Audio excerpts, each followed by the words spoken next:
शनिदेवाचे मंदिर नाहीत असे हजारो गाव सापडतील भारत देशात, हजारो.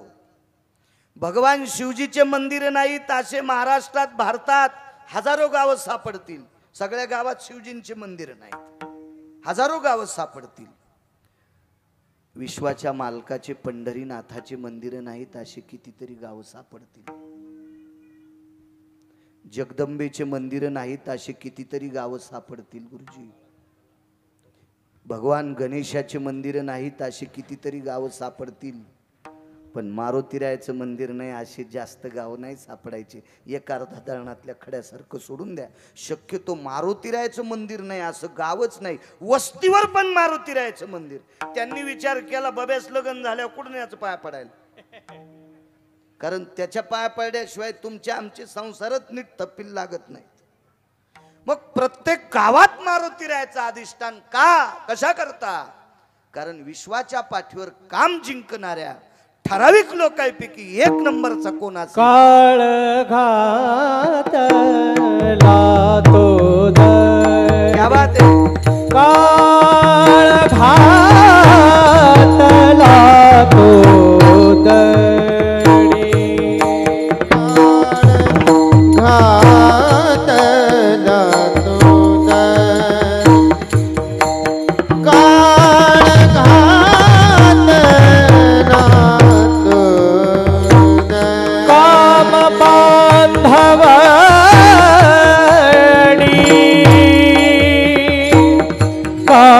बांधवणी, काम बांधवणी,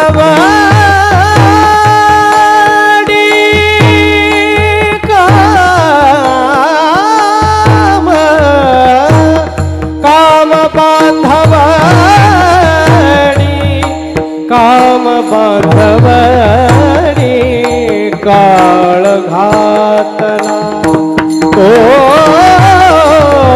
दरी. काळ घातला तो दरी. काम बांधवणी,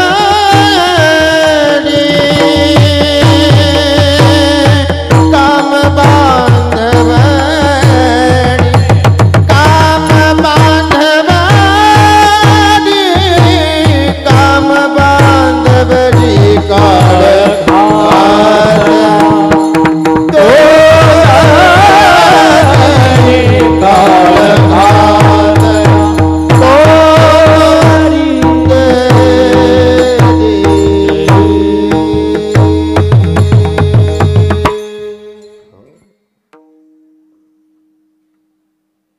थोतरीत हाणलं कामाच्या काळाच्या.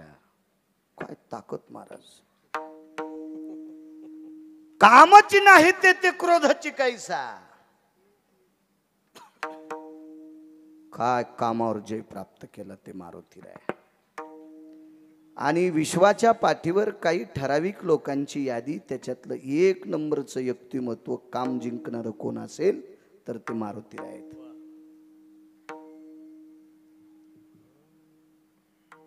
एक जण म्हणला मारुतीरायानं अंजनी सारखं प्रत्येक स्त्रीला मानलं, मी सुद्धा मानलंय, मग मारुतीरायाची बरोबरी मला कस काय नाही? श्रुतीशास्त्रानं सांगितलं मारुतीरायानं कामाला जिंकलं, तुम्ही कामाला जिंकलं, पण तुम्ही लक्ष्मीला नाही जिंकलं. तुम्ही पाया पड्यावर पैसे घेतात, मारुतीराय घेत नव्हते. खिसात नाही न, शर्टत नाही न. 14 लोकांच्या व्यतिरिक्त तुकोबाराच्या अभंगात कोणीच बसत नाही. ऐसा कोणी दावा हे जया नावडे, ऐसा कोणी दावा हे जया नावडे, ऐसा कोणी दावा हे जया नावडे, ऐसा कोणी दावा हे जया नावडे. पुत्र घोडे दाराधन, पुत्र घोडे दाराधन, पुत्र घोडे दाराधन. ऐसा कोणी दावा हे जया नावडे, ऐसा कोणी दावा हे जया नावडे. पुत्र घोडे दाराधन, निज पुत्र थोडे. दया नावडे, ऐसा कोणी दावा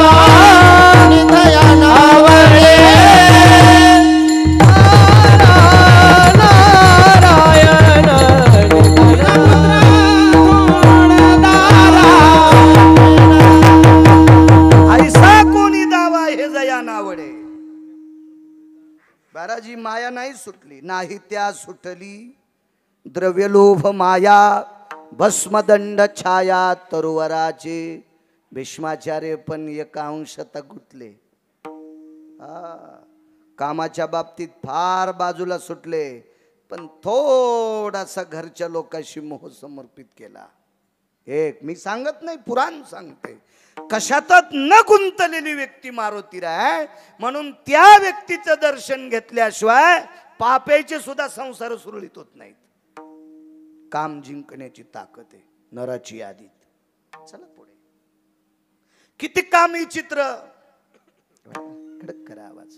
किती कामी चित्र, किती काम. मर्यादा पुरुषोत्तम रामचंद्रांना भगवान शिवजींची स्थापना करायची. मर्यादा पुरुषोत्तम रामचंद्र पंढरीतले मालक 7व्या अवतारात समुद्राच्या तीरावर भगवान शिवजींची स्थापना करायची. शिवपुराण चालू ना. आदरणीय संतोष महाराज ज्यांच्या मुखारविंदातून ऐकता तुम्ही.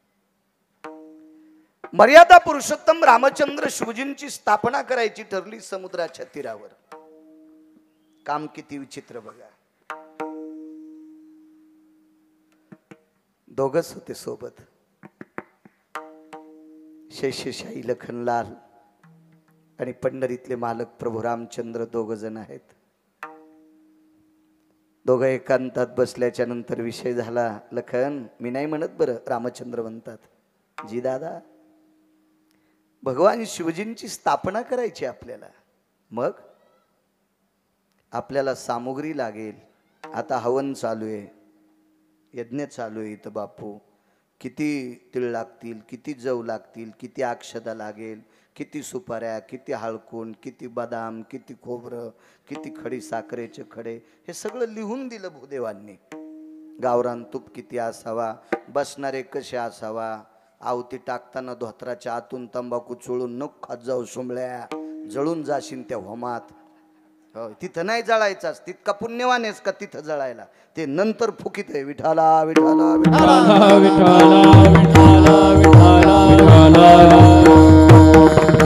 मर्यादा आहेत, पद्धतशीर आहेत, सगळं साहित्य.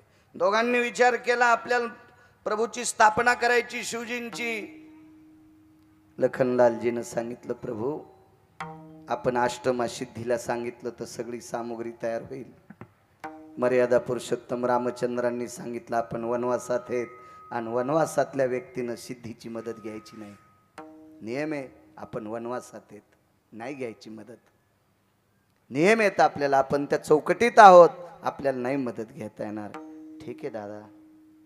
प्रभू रामचंद्रानं सांगितलं, लखन सगळ्यात मोठी अडचण आहे आपल्या प्राण प्रतिष्ठेसाठी भूदेव कोणाला बोलवायचंय, ब्राह्मण कोण आणायचं आहे.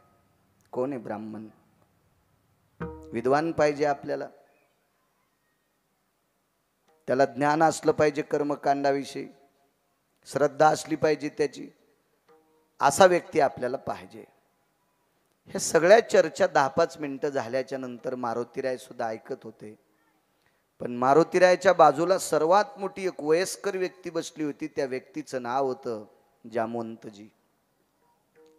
काम किती बेकार याच्यावर सांगतो हा. किती हरामखोर काम्या. या काम्यानं चांगल्या चांगल्याची घरं फुकली त्या बेट्यानं. लय भडवाय काम्या राजू. यानं चांगल्या चांगल्याची वाट लावली या काम्यानं. आणि मग कोण भूदेव कानायचा आहे? जामवंतजीनं सांगितलं, प्रभू सामुग्रीची काळजी करू नका आणि ब्राह्मणाची चिंता करू नका, दोन्ही गोष्टी मीच आणतो. प्रभू रामचंद्रानं सांगितलं, जामवंतजी, कारण जामवंत रामायणात जामवंता इतकं वयस्करच कोणी नव्हतं असं मी नाही सांगत, पुराण सांगतंय. माझ्यावर नका विश्वास ठेवू. पाहावे पुराणी विचारून. आणि कधी कधी काय माहितीये का, आम्ही जे बोलतो का हे तुम्ही घरी गेल्यावर तपासलं पाहिजे, तर तुम्ही सुधारतान. आणि तुम्ही सुधारले तर आम्ही नीट कीर्तन करू, नाही तर मग आम्हाला तर मग असंच. तुम्ही सुधारणं गरजेचं आहे, श्रोता सुधारणं गरजेचं आहे, तरी आम्ही नीट रस्त्याने चढू. आणि तुम्ही जर नाही सुधारले मग चाललं आमचं. याचं पाप तुम्हाला पण असतं. मर्यादा पुरुषोत्तम रामचंद्रांनी सांगितलं, जामवंतजी आपण कोण ब्राह्मण आणणार, आमतो तुम्हाला रुचेल पचेल झेपेल आवडेल, हे बाकीच्या गोष्टी जाऊ द्या, आवडेल असा घेऊन येतो. उड्डाण केलं, लंकेत पोचले. राज दरबारात जामवंतांनी प्रवेश केल्याबरोबर 65 खुर्च्या उंच, 65 पायऱ्यापेक्षा उंच असं सुंदरसं सिंहासन होतं सोन्याचं. त्या सिंहासनावरचा राजा कोणालाच खाली आला नव्हता,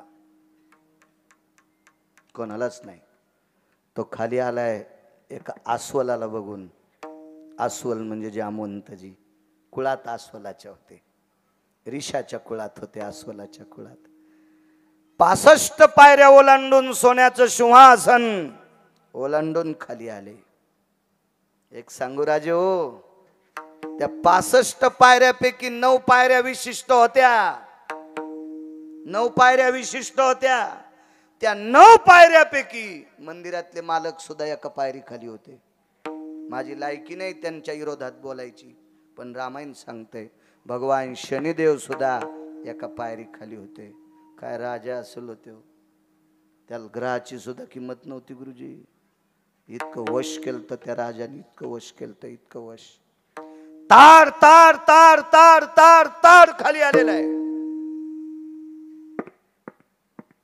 जीवनात कोणाच्याच पुढं न वाकणारा लंकेचा राजा रावण जामवंतजीच्या पायाला हात लावणार तेवढ्या अवकाशात हात उचलला. राजे काय आमच्यासारख्या पशुचं दर्शन घेता. लंकेश मी पशु आहे, रीस आहे, मी अस्वल आहे लंकेश. काम किती हरामखोर आहे सांगतोय. मग कामाच्या जरस लांब. काम म्हणजे तुरी कापणं, गहू कापणं, बराची काढणं हे नाही. काम म्हणजे वासना. विठाला विठाला विठाला विठाला विठाला विठाला विठाला. कधीच न वाकणारा रावण वाकू लागला. पायाला स्पर्श करत होता, हात लावू दिला नाही. एक जणाने विचारलं, जामवंतजीच्या पाय का पडत असेल रावण? रावणाच्या आजोबाचे मित्र होते जामवंत. आणि जामवंतजीनं राजकारणात रावणाच्या आजोबाला फारसं मार्गदर्शन केलं. म्हणून रावणाचे आजोबा रावणाला जामवंताविषयी फारच मोठं सांगायचे. योग आलाय, आपल्या आजोबाला मदत करणारी व्यक्ती आज आपल्याला भेटली. प्रणाम काकाश्री. काय सेवा करू? नकोय काय? बसता का सिंहासनावर? नाही, आम्ही जंगलातली माणसं आहेत. आम्हाला सोन्याची सिंहासन काय करायची? सामान्य चपला की कोळी. आम्ही जंगलातली माणसं आहेत, रानटी माणसं आहेत. आम्हाला ते सिंहासन नकोय. माझं एक काम आहे. रावणानं सांगितलं, आणि तुमचं काम सांगायला तुम्ही स्वतः आले? मला चिठ्ठी पाठवायची असती, मी काय काम आहे ते विमानात पाठीलं असतं. मोठी माणसं असतात. जामवंतजीनं सांगितलं, नाही काम आहे. काय काम? भगवान शिवजींची स्थापना करायची. रावण 20 डोळ्यानं रडत होता. कारण रावणाचं आराध्य दैवत, गोड सदैवत कोण असेल तर भगवान शिवशंकर होते. रडू लागला रावण. जामवंताने विचारलं, लंकेश रडता? रावणानं सांगितलं, काका दादा काय पदव्या लावता येतील तितक्या. माझ्या अंतःकरणाच्या मंदिराची स्थापना आहे, माझ्या हृदयाची प्राण प्रतिष्ठा आहे. भगवान शिवजी माझं हृदय. चला कधी करायची? मुहूर्त काढलाय का? होय.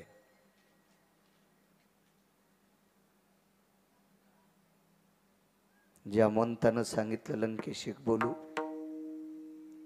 भगवान शिवजीची प्राण प्रतिष्ठा करण्यासाठी तुम्ही येणार आहात ते मला माहित आहे, पण यजमानाचं नाव ऐकल्यावर येतान का? कोण आहे यजमान? मर्यादा पुरुषोत्तम रामचंद्र यजमान आहेत. 10-5 सेकंदापुरता चुप बसला रावण. अरे अरे, आपला यजमान तर विरोधक आहे. त्याचं ना आपलं तर विस्त वाढवा जात नाही गुरुजी. प्राणप्रतिष्ठा अंतःकरणाची, पण यजमान विरोधक आहे. कसं जायचंय? पण महाराज रावण ज्ञानी होता. ज्ञानी होता रावण. काही ठिकाणी मी चांगलं म्हणत नाही त्याला, ते वारकरी संप्रदायाचा आधार घेऊन. वारकरी संप्रदायाने रावणाला जुमानलं नाही का? बघा, ऐका, एखाद्या कीर्तनात सांगितलं असेल मी. पण रावण ज्ञानी आहे. रावणानं सांगितलं,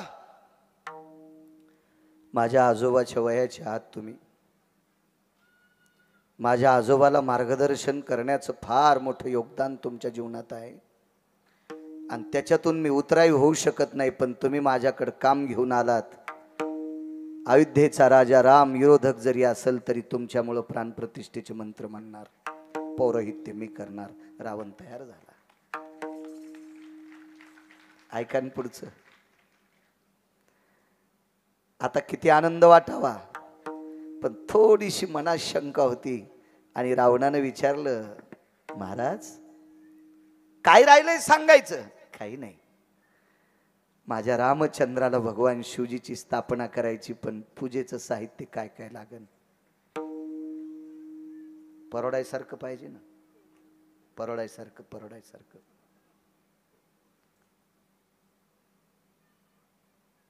कुंकू किती म्हणले? पाव किलो बस होते, कारण कोणीच लाईत नव्हतं. बदाम किती? तर 24 किलो. कसं परवडायचं मला सांगा. रावणानं विचारलं, तुम्ही ह्या सामानाच्या बाबतीत इतका खेद, शंका का? काही नाही, जसं तुमचं शिवजी दैवत आहे तसं माझं दैवत राम आहे, आणि ते राज्यात नाही, ते जंगलात आहे, घरी नाही. महाराज काय रावण विद्वान असलो गुरुजी. रावणानं जामवंताला सांगितलं, काका ज्याचा यजमान जंगलात आहे त्याचं साहित्य पुरोहितानं पुरवायचं असतंय. ज्याचा यजमान जंगलात आहे, ज्याचा यजमान संकटात आहे, ज्याच्या यजमानाजवळ काहीच नाही, त्याचं साहित्य पुरोहितानं पुरवायचं पाहिजे. हे क्रतात्रेता युगात रावणानं नमूद केलं. सरदार जी सरकार, साहित्य भरा. विमानात साहित्य भरलं, पूजा मांडल्या गेली. रावणानं स्वतः एका पत्नीला सांगितलं, हे प्रिय, 3 बावण्या चंदनाचे पाट देऊन टाक. कोणाच्याही बापाला नव्हते ते. रावण ठराविक ठिकाणी नेत होता, एक कुठेही नेत होता त्याला बसायला. एक पुन्हा नाही. आज 3 टाकलेत विमानात, आणि 3ही पाट 2 यजमानाला आणि 1 स्वतःला. पूजा मांडली. मर्यादा पुरुषोत्तम रामचंद्र त्या पाटावर बसले, एका पाटावर रावण बसलेले. आता रावणाला आव जाऊ बोलतोय बरं का, इतक्या पुरतं. येरी तर मी त्याला रावणे म्हणतोय. एका कामा करता फक्त. वारकरी संप्रदायामध्ये स्वतःची पत्नी वगळता जगात कोण्याही जातीची बाई दिसली की तिला माय म्हणायचं, तो भारतातला 1 नंबरचा महाराज. आणि रावण या मार्कात नापास झालता, म्हणून वारकरी संप्रदाय रावणाला मोजित नाही. इथं मार्क गेले रावणाची चुलीत. रावण महाराज बसलेले आहेत, प्रभू बसले. रावणाने पुन्हा 14 विमानापैकी 1 विमान अशोक वाटिकेत पाठवलं. त्या विमानामध्ये रावणाच्या 6 पत्न्या बसल्या, मंडोदरी वगळता. मंडोदरी नव्हती त्याच्यात, त्याच्या 6 पत्न्या बसल्या. आणि रावणानं काय काय शिकवलं असेल त्यांना, जाऊन सांगितलं, सीतेला या विमानात आणा. त्या विमानात सीता आईसाहेब बसल्या. विमान पुन्हा समुद्राच्या तीरावर पूजास्थळी आलं. त्या विमानातनं खाली उतरल्या. मर्यादा पुरुषोत्तम रामचंद्राला शंका होती, मला यजमानाच्या पाठावर बसविलं आणि यजमानाचं लग्न झालेले, आता ह्या पाठावर कोणाला बसविते? ह्या पाठावर कोणाला बसविते? तर मर्यादा पुरुषोत्तम रामचंद्रांनी रावणाला एकच प्रश्न केलता, भूदेव, नाव नाही घेतलं, ते बी लय बहादर हो, महाराज त्याचे इतकं डोकं कोणाला आहे का? देव चतुर देव चतुर देव चतुर देव चतुर देव चतुर देव चतुर देव चतुर देव चतुर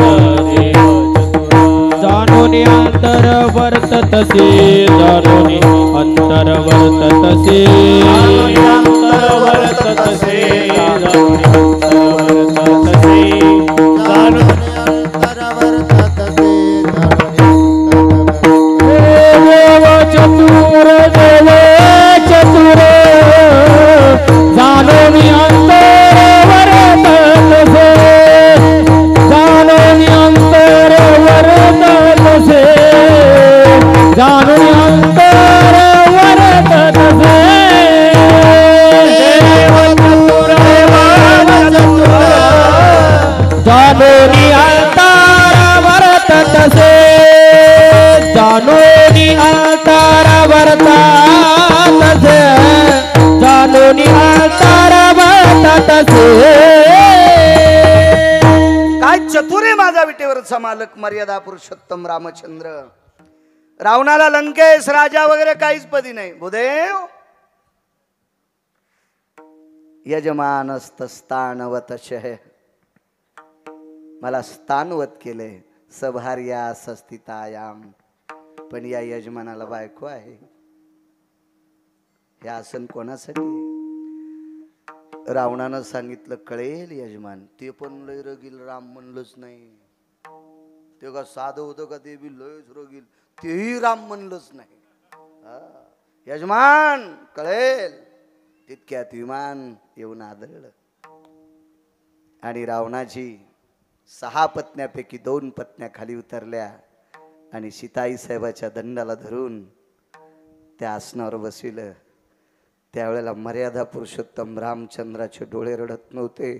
रावणाच्या विद्वत्तेची कदर करून प्रभू रामचंद्राचं हृदय रडत होतं. हृदय काय विद्वान आहे रावण, काय पुरुषार्थ आहे रावण, काय धर्मनिरपेक्ष आहे रावण, काय कर्मकांडातला अस्खलित विद्वान आहे रावण. हृदय रडत होतं. हृदय हृदय बऱ्यापैकी प्रकारे. नंतर आता दक्षिणा काय द्यावी? जंगलात आहे. संकल्प सोडायचा. काय दक्षिणा द्यावी? रावणानं सांगितलं यजमान, ज्याचा यजमान जंगलात आहे त्याची दक्षिणा बी पुरोहितानच द्यायची, त्यानंच घ्यायची. काय डोकं असलो. मर्यादा पुरुषोत्तम रामचंद्राला वाटलं युद्ध न करता सीता भेटलीच, काम जमलं नाही. दोघांची गाठ सोडल्याबरोबर पुन्हा सीता विमानात आणि अशोक वाटिकेत नेऊन. बापू प्रभू रामचंद्राने विचारलं भूदेव, माझी पत्नी मला प्राप्त झाली नव्हती, मी पूजे करता आणली होती. ज्याची बायको जिवंत आहे त्याला बिना एकट्याला बसताच येत नाही. माझ्या शिवजीनं मला मान्य केलं नसतं म्हणून मी पूजेपुरती आणली, आता नाही.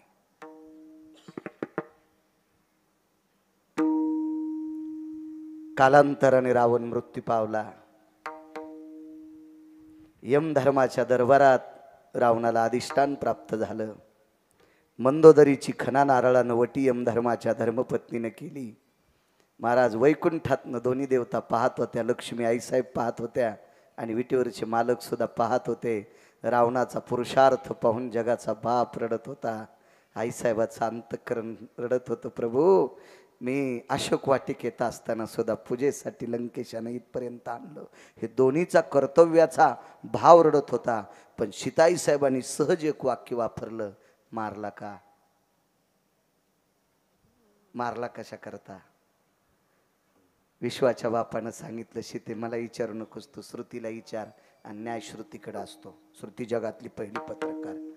आणि श्रुतीला ज्या वेळेला लक्ष्मी आई साहेबांना विचारलं, माय माझ्या मालकासाठी एवढं काम रावणानं तिथं गोड करावं तरी मारला का?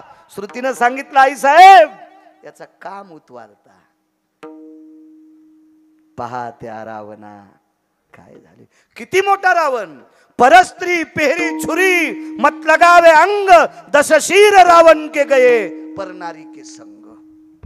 इतका काम आहे चित्र, इतका काम.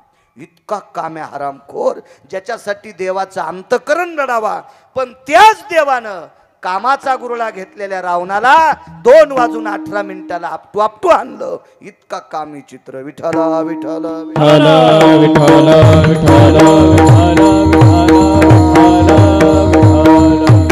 कामानं चांगल्या चांगल्यांची फजिती केली. कामाजी कोतवालयाने नाडिले बहुतासे, कोतवालयाने नाडिले बहुतासे, हरिहराचे अब्रू घेसी भय नाही त्यासे, हरिहराची आबरू घेतो भय नाही त्यासी.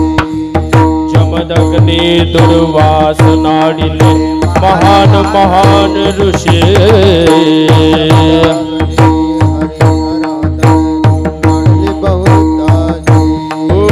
क्रोधाचे फौजदार तो हे मिळाला त्यासी,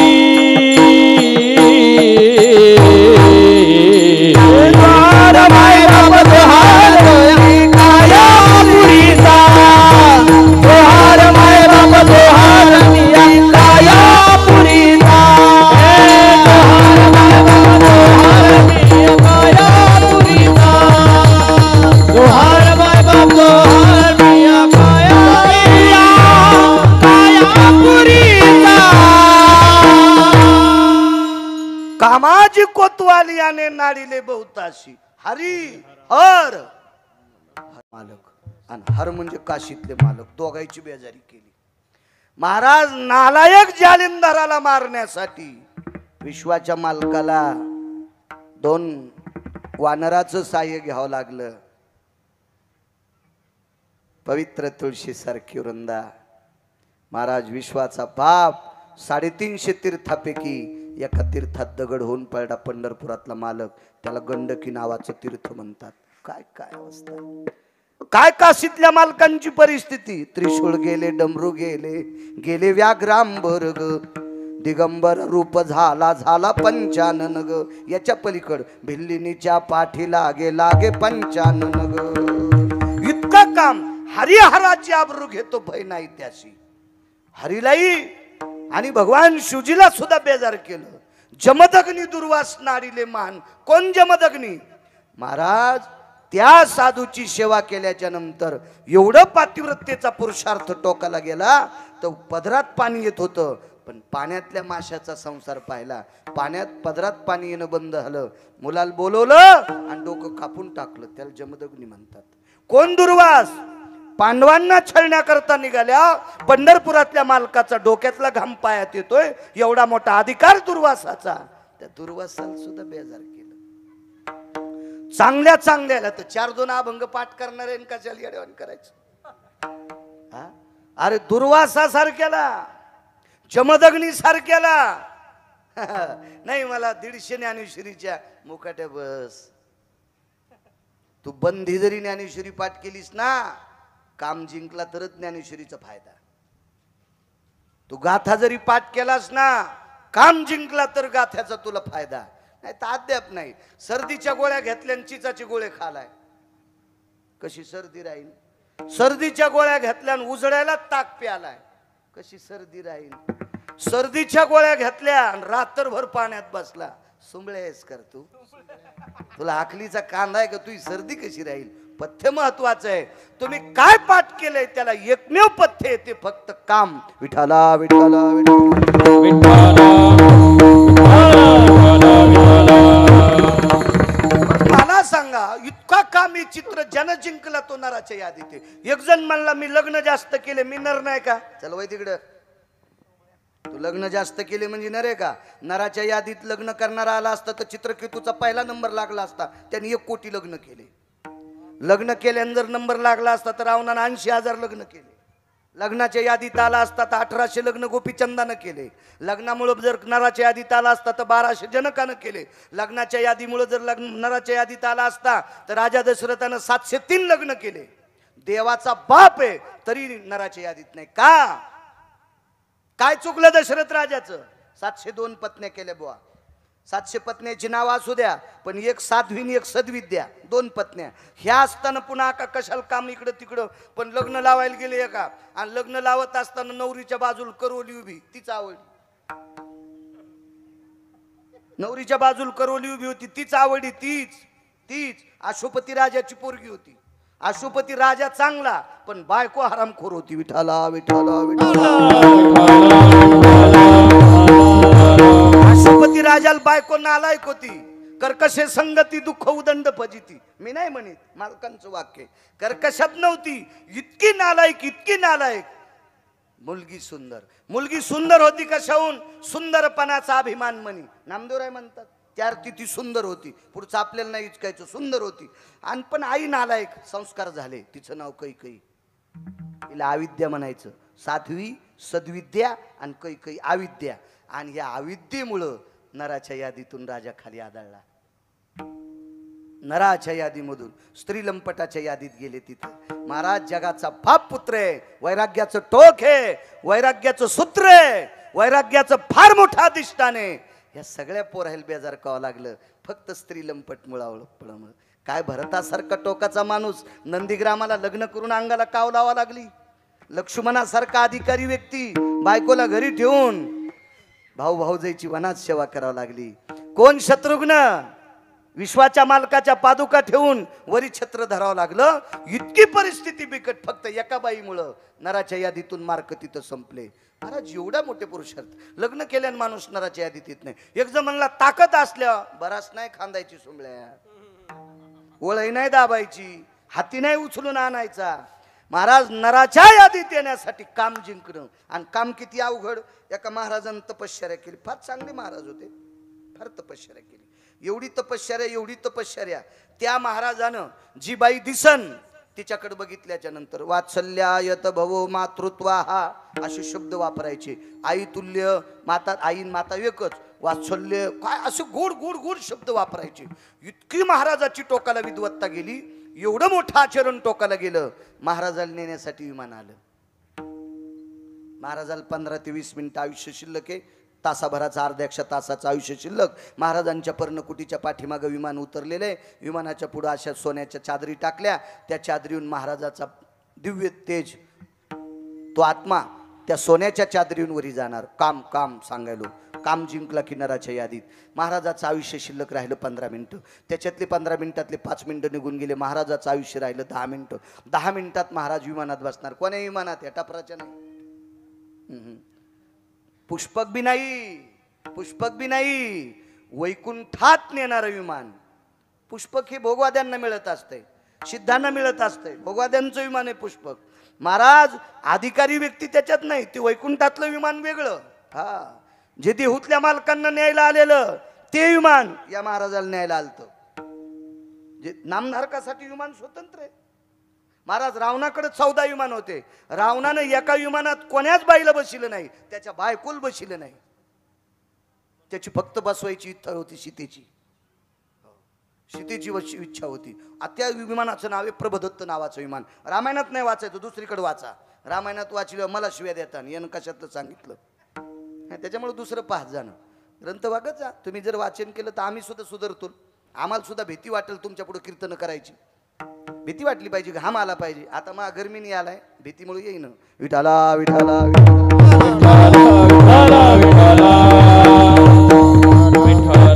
कारण बोला कूलर यायला कूलर मलाच नाही लावलं. जिल्ह्यापेक्षा तालुक्यात मोठा झाला. पण असू द्या, कधी कधी काही दिवस सुनाचे असतात, काही दिवस सासूचे असतात. आज आपले दिवसच नाहीत असं समजायचं. विठाला विठाला विठाला विठाला.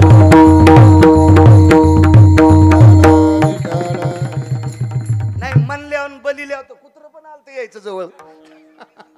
विठाला विठाला विठाला चलत राहतं. एवढा मोठा गाडा सांभाळायचा कमी अधिक होत असतंय. काय त्यांना एरविनोद म्हणून बोललो, काय नाही. द्या त्यांना. ते आमचे संप्रदायातले आमचे कीर्तनकाराचे कुठे माणसं आहेत, त्यांना दिलं तरी काय हरकत नाही. मलाच आलं असं समजायचं. महाराज ते विमान फक्त नामधारकाला, त्याच्यापैकी या महात्म्याला आलं. जे माझ्या देहूतल्या मालकांना विमान, ते या महात्म्याला पंढरी बुवा विमान. ते विमान येऊन टेकलंय. आयुष्य शिल्लक राहिलं 5-6 मिनिटाचं. तितक्यात महाराजाला ताण लागली. पाणी मिळेल एकही शिष्य जवळ नव्हता. आणि कामाच्या वेळेला शक्यतो शिष्य लांब लांबच असतात, फक्त काजू बदाम वाड्यावर पुढे बसतात. महाराजाच्या हाताच्या आधी शिष्याचा हात खाली जातो परत. अशा वेळेस बरेच शिष्य असतात. पण इथं काम महाराजाला ताण लागल्या एक शिष्य जवळ नाही, बेजार महाराज. तेवढ्या अवकाशात समोर बसलेल्या माऊल्या आहेत ना, माझ्या महाराष्ट्रातल्या माझ्या पवित्र भारत देशातली एक माऊली आपल्या मालकाची, आपल्या सासऱ्याची, शेतात काम करणाऱ्या गड्ह्याच्या दुपारची भाकरी घेऊन जात होती. महाराजाच्या पर्णकुटीपासून रस्ता होता आणि मग आतनं आवाज आला पाणी मिळेल. बाईनं महाराजाच्या पर्णकुटीत भाकरीचं टोपलं टेकलं, आतमध्ये प्रवेश केला. शक्यतो तिला माहीत नव्हतं महाराज किती दाढ आहेत म्हणून. शक्यतो त्या महाराजांच्या पर्णकुटीत आतापर्यंत कुठल्याही बाईनं प्रवेश केलेला नव्हता. पण हिलाही माहीत नव्हतं, नुकतंच लग्न झालेलं होतं 5-6 महिन्यापूर्वी. नवीन नवरी होती, शेतात भाकरी घेऊन जात होती. जुन्या काळातली होती, आताची नेणार नाही नवीन. आणि तिनं पर्णकुटीत प्रवेश केला. महाराजांच्या त्या माठातला पेला भरून घेतला. महाराज त्या खाटेवर पडलेले होते आणि महाराजांच्या हातात पेला दिला. आयुष्य 2-3 सेकंद, 10-5 सेकंदाचं शिल्लक आहे, मिनटं वगैरे काय नाही. काय 10-5 सेकंदाचं, अर्धा मिनिट वगैरे आयुष्य शिल्लक असेल. तेवढ्या अवकाशात महाराजांच्या हातात पेला दिला. महाराजांचं आयुष्य 2-3 सेकंदाचं शिल्लक आहे. पाणी प्यायला पाहिजे का नाही? पार्षद उभेत, वैकुंठात जाणार विमान आहे, सोन्याची चादर टाकलेली आहे, त्याच्याहून तो पिंड जाणार, तो दिव्य शरीर जाणार, हे पार्थिव खाली पडणार आणि दिव्य अशा प्रकारचं स्वरूप महाराज त्याच्यात बसून जाणार. पण महाराजाच्या शेवटच्या 1-2 सेकंदात महाराजाच्या अंतकरणात पाप आलं. ही तरुणपणात भेटली असती तरी सोबत लग्न केलं असतं. चादरी, विमान, डोंगरचं पापण खालच्या पापणाला चिटकतंय तितक्या अवकाशात आकाशात, आणि महाराज खाली बसला. महाराज ज्याच्यासाठी वैकुंठातलं विमान येणार त्याला जन्म घ्यावा लागला. तरी तपोबळी जन्मधरी, तरी तपोबळी जन्मधरी, तरी तपोबळी जन्मधरी. वासनेचा संग होया अंतकाळी, वासनेचा संग होया अंतकाळी, वासनेचा संग होया अंतकाळी, वासनेचा संग होया अंतकाळी. तरी तपोबळी जन्मधरी, तरी तपोबळी जन्मधरी. वासनेचा संग होया अंतकाळी, तरी तपोबळी जन्मधरी. फक्त 2-3 सेकंदानं सगळं मातीत घातलं. वैकुंठातलं विमान आलतं, पण 2-3 सेकंदात ही जर तारुण्यात भेटली असती तर मी असा राहिलो नसतो, मी लग्न केलं असतं. या 2-3 सेकंदामध्ये वासनेनं त्या साधूची इतकी वाट लावली, इतकी वाट लावली. म्हणून नराच्या यादीत नाही. नराच्या यादीत येण्यासाठी काय करावं लागतंय? ऐका पुढचं. या पवित्र भारत देशामध्ये एक पवित्र महाराष्ट्र आहे, त्याच्यात आपण राहतो. या पवित्र संस्कृती संपन्न भारत देशात एक पवित्र महाराष्ट्र आहे आणि त्या पवित्र महाराष्ट्राच्या मातीत आपण राहतो. या महाराष्ट्राच्या मातीला लाभलेला भारतीय संस्कृतीतला वेदशास्त्र पुराणाच्या मतानुसार 5व्या क्रमांकाचा राजा, त्या राजाचं नाव आहे रयतेचे राजा छत्रपती शिवाजी महाराज. परवाला बार्शी परिसरात गेलो मी. मला तिथे एक भगवान शिवजींचं मंदिर पाहायला भेटलं मंदिरामध्ये. आणि त्याच्यानंतर त्या चारठा शेलूदमध्ये महाराज मंदिरामध्ये शिवजींचं मंदिर पाहायला भेटलं माझ्या रयतेच्या राजाचं. तुम्हा तरुणांना कोटी कोटी धन्यवाद. महाराज धर्मनिरपेक्ष राजा आहे, विचारवंत राजा आहे, शीलवंत राजा आहे, चारित्र्य संपन्न राजा आहे, कर्तृत्व संपन्न राजा आहे. असा हा 5व्या क्रमांकाचा लाभलेला भारत देशाला राजा. राजाला 8 पत्न्या, 8. पण एके दिवशी राजाच्या स्वागताकरता एका चुकीच्या माणसानं याच महाराष्ट्राच्या मातीतील या पवित्र भारत देशातील एक दिव्य तेजस्वी स्वरूप संपन्न कन्या बंद केली. राजांना निरोप झाला. राजाने महिलांच्या साह्यानं त्या खोलीतनं बाहेर काढलं. तिची खणा नारळानं ओटी भरली. 8 पत्न्यापैकी एका पत्नीनं हस्तिदंताची पालखी होती, त्या पालखीत बसवलं. तिला रेशमाच्या पडदाण्या लावल्या. पाठीमागं 4 आणि पुढे 4 असे मल्ल, 8 मल्ल, 10-15 चोपदार भालदार, सगळी काही. आणि राजाने सगळ्यांना सांगितलं हिला नेऊन घाला. ती कल्याणच्या सुभेदाराची सून होती. कविता म्हणणं नकोय, तरी पण तुम्हाला कळावं याच्याकरता म्हणतोय. काळ्या रात्री चमकत होतं जिच्या रूपाचं ऊन, अशी देखणी होती एका मुस्लिमाची सून. महाराज, अमावस्याच्या रात्री जिच्या अंगाचा प्रकाश पडला होता, एवढी तेजस्वी सुंदर होती. पण तिला पाहुनी आई म्हणाला, राजा तो शिलवान. महाराज, इतकी सौंदर्यवान की अमावस्याच्या रात्री जिच्या अंगाचा प्रकाश पडतोय ती सुंदर किती असेल. याच्या पलीकडे जाऊ द्या सौंदर्य. ती जर नुसती नजर कैदेत ठेवली असती ना, तिला स्पर्श नका स्पर्श करू द्या. राजाच्या अंतकरणात ते पाप नव्हतं, छत्रपती शिवाजी महाराजांच्या अंतकरणात ते पाप नव्हतं. पण तिला जर नुसतं नजर कैदेत ठेवलं असतं तर 4 पातशाह्याकडनं प्राप्त हरण झालेले 6 किल्ले पुन्हा परत भेटत होते. पण राजा कोणाला म्हणतात महाराज, नर कोणाला म्हणायचं? या पवित्र देशातल्या स्त्रीला वेठीस धरून जो संपत्ती कमवतो तो षंड असतो. पवित्र स्त्रीला अर्जित करून द्रव्याचा संचय करतो तो किलिंबे असतो. महाराज, पुरुषार्थी राजा, किती पुरुषार्थी. या राजाच्या पुत्राला बघितल्याच्या नंतर या देशातला वाघ लगी करतो. वाघ शंभू राजाला मारण्यासाठी अर्धपोटी उपाशी ठेवलेला पिंजऱ्यातला वाघ. तुम्ही अजून बी लक्षात घ्या. वाघ पोटभर खातू, अन्यथा जाळीत बसून राहतू, उंदर फुंदर धरीत नसतो वाघ. वाघ खाल्लं तर पोटभर खातू, उंदराच्या नादी लागत नाही, त्याला वाघ म्हणतात. पण या वाघाला जेवता जेवता पुढचं मांस काढून घ्यायचं. तो वाघ असा रागवायचा आणि लोखंडाच्या सळ्या चावायचा. तो फक्त याच्याकरता तापवला होता, रयतेचे राजा यांचे सुपुत्र शंभूराजे यांचा शेवट करण्याकरता. पण महाराज, शंभूराजाचं तेज इतकं तेजस्वी होतं की तेज बघितल्याच्या नंतर वाघ तर चावलाच नाही, पण ते तेज बघितल्याच्या नंतर वाघाचं तेज लगी वाट बाहेर पडतंय. म्हणजे ज्याचं स्वरूप बघितल्याच्या नंतर वाघ लगी करतो, त्यावर ते शंभूराजाचं तेज किती मोठं असेल. वाघ नुसता लगी करत नव्हता, रडत पण होता. तर शंभूराजानं वाघाच्या डोळ्यातल्या सांकेतिक शब्दात विचारलं, का रुदंती को भवा? राजे, तुम्हाला मारण्यासाठी अर्धपोटी ठेवलंय, पण तुम्हाला मारण्याची माझ्यात ताकद नाही, म्हणून मला तोफेखाली तो मारेल. त्याच्यापेक्षा तुमच्या हातानं मरू द्या ना. मग वाघाच्या जबड्यात घालून हात मोजी ती जात. मग हा नंतरचा पुरुषार्थ. नाही तर वाघाला सुद्धा मारायचं नव्हतं शंभूराजेला, पण त्या वाघानं विनंती केली, कोणाच्याही हातानं मरण्यापेक्षा मला तुमच्या हातानं मारायचंय. महाराज, एवढा मोठा वाघाचा काय सामान्य वाघ आहे का?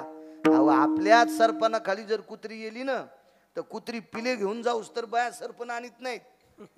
बयाच नाही. बयाल म्हणल्यावर तुम्ही लय हसायले. तुम्हाला आणता येतं का? ऊसाच्या कणाळात डुकरीन गेली असं म्हणा. कोण असा बहादर आहे त्या ऊसात झाला? ऊस आपला, शेती आपली. मग डुकरीनीच्या पुढे जाता येत नाही, कुत्रीच्या पुढे जाता येत नाही, वाघाच्या पुढं. महाराज, शौर्य आणि तेज बघितल्याच्या नंतर वाघ लघु शंका करतो. त्यावर ते शंभूराजाचं तेज किती मोठं असेल. मग एवढे तेजस्वी शंभूराजे, ज्याच्या पोटी जन्माला आले ते छत्रपती किती तेजस्वी असतील. आणि एवढा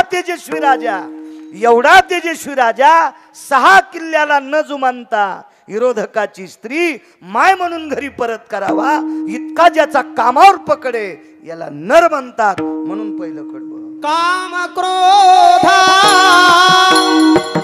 नाही अंगी, काम क्रोधा नाही अंगी, काम क्रोधा नाही अंगी, काम क्रोध नाही अंगी,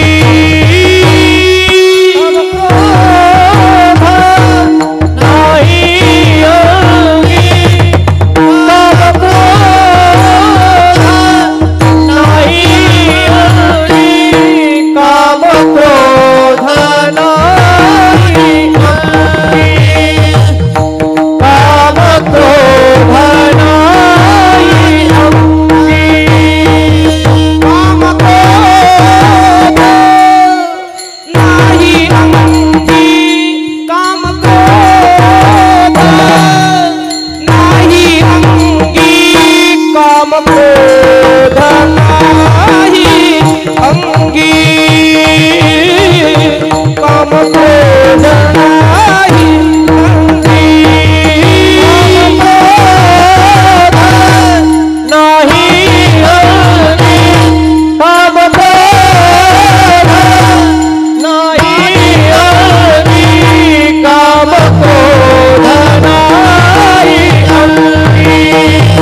तयाचे होता दरुशना तयाचे होता दरुशना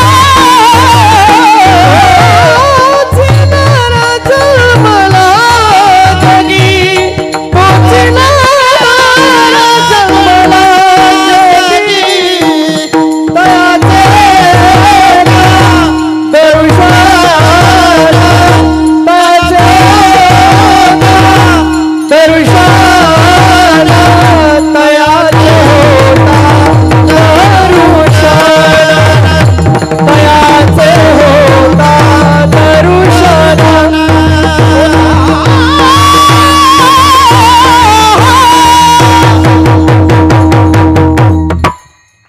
इतकं ज्याचा अंतःकरण कोमल आणि निष्पाप असावा तो नराच्या यादीत असतो.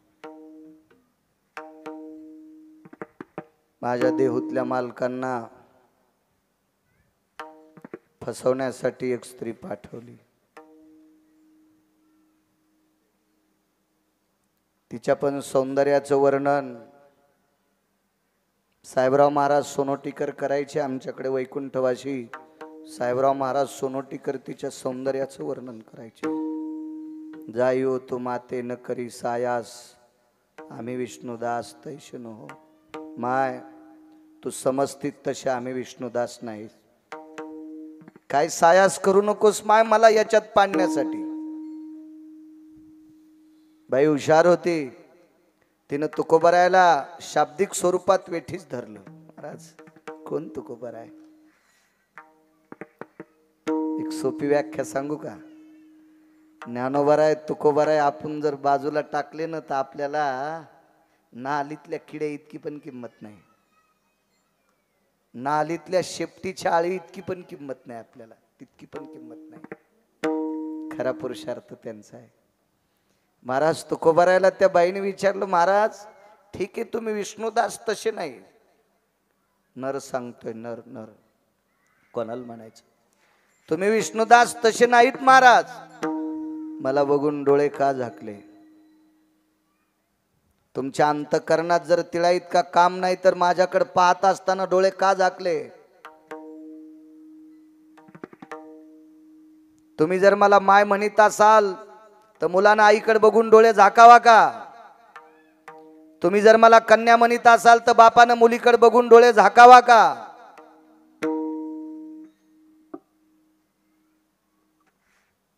कशा करता महाराज? का का का नाही तुम्ही विष्णुदास मला माहित आहे. डोळे का झाकले? काय उत्तर दिलं असेल? डोळे न उघडता दोन्ही हात छातीवर येत तुकोबरायचे. त्या बाईकडे न बघता एक तोंडातून वाक्य पडलं, माझी माय. हे माय, मी विटेवरच्या मालकाचा उपासक आहे आणि जी गोष्ट मी मनातून देवाला मागतो का ती डोळे झाकून मागतो, कारण डोळे झाकल्याशिवाय मन एकाग्र होत नाही. तुकोबरायचं मन कुठं विचलित असतं वय, पण तिला उत्तर द्यायचंय ना. हे माय, मी विटेवरच्या मालकाचा उपासक आहे ग. मला जी गोष्ट आवडीनं मागायची ना मी डोळे बंद करत असतो. डोळे बंद झाले की मन एकाग्र होतं का माय? आणि एकाग्र मन काय मागितलं? माय एकच मागितलं, हे प्रभो मला जर तू माणसाचा जन्म दिलास तर या सुंदर माईच्या पोटी पुढचा जन्म मला दे. वैकुंठवासी गुरुजी सांगायचे, रंगनाथ गुरुजी, महाराज जीवन मातीत घालण्यासाठी आलेली बाई वाहत्या पाण्याला स्नान करते आणि तुकोबरायची श्रोता म्हणून पुढे बसते. ताकद कशाची आहे? वासना जिंकण्याची. म्हणून गुरुजी पहिल्या कडव्यात म्हणतात, काम क्रोध नाही अळगी.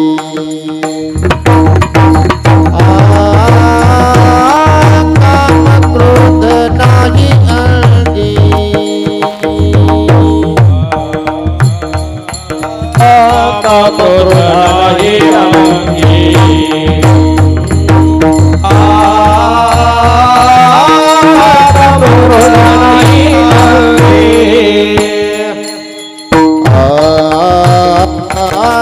काम क्रोध नाही अळगी.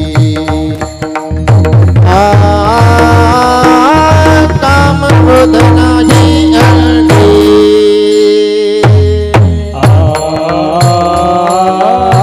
काम क्रोध नाही अंगी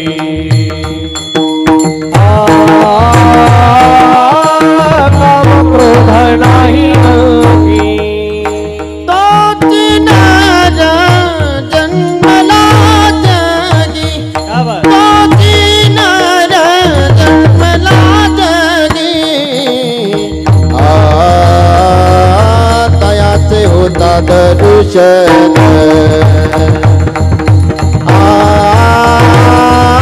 तयाचे होता दर्शन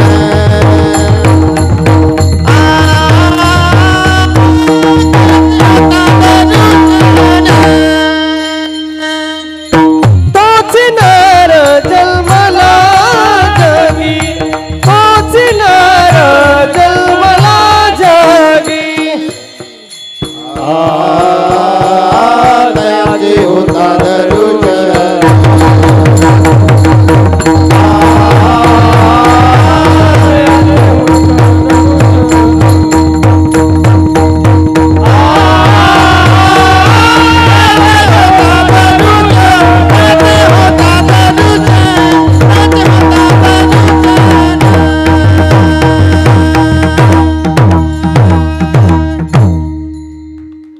वा.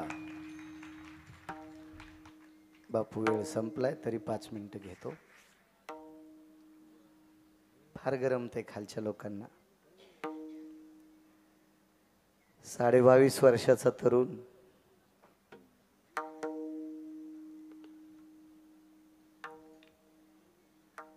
एका फार कमी वयाच्या मुलीला आई म्हणतो.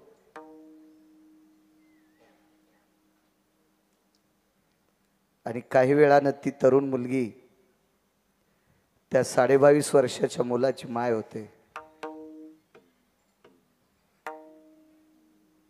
विस्तारपूर्वक नाही सांगत, छोटंसं असं मोजकं पुरावा देतो फक्त. 22.5 वर्षाचा मुलगा एका देवांगणेसारख्या सुंदर तरुणीला माय म्हणतो. काही वेळाच्या नंतर एका पवित्र मुहूर्तावर त्या 22.5 वर्षाच्या तरुणाची ती खरोखर माय होते. पण परिणाम असा होतो 22.5 वर्षाचा तरुण मात्र 95 वर्षाचा होतो. आणि त्या तरुणाचा बाप मात्र 22.5 वर्षाचा होतो. त्या 95 वर्षाच्या तरुणाचं नाव होतं पितामह भीष्माचार्य. पितामह भीष्माचार्याकडे ज्या वेळेला श्रुती माता जाते त्याच्या अलीकडचा प्रसंग भीषण आहे. पितामह भीष्माचार्याने तारुण्य वडिलाला देऊन टाकलं. वडील 22.5 वर्षाचे झाले. सर्वांना कथाभाग ज्ञात आहे. मुख्य प्रतिज्ञा 4, उपप्रतिज्ञा 22.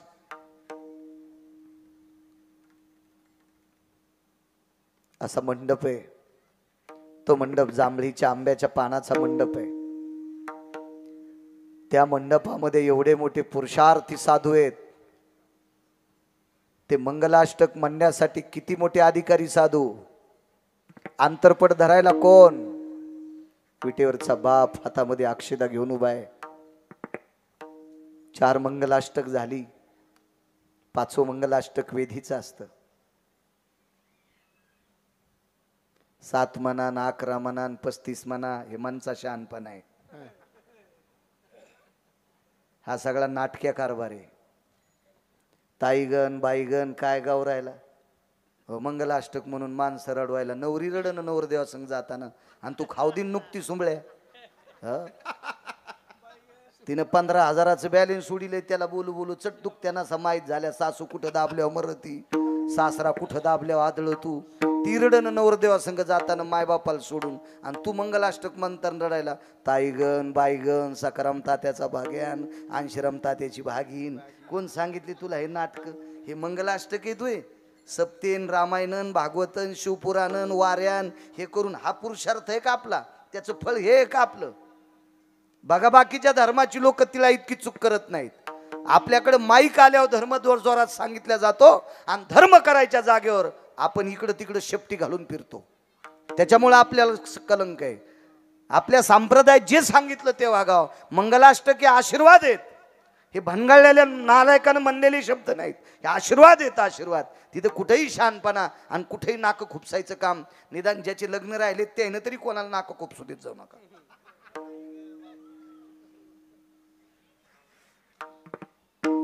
2.5 मिनिटाचा वेळ बाकी वेधीच्या मंगलाष्टकाला.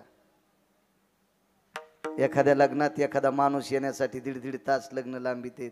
काय पुरुष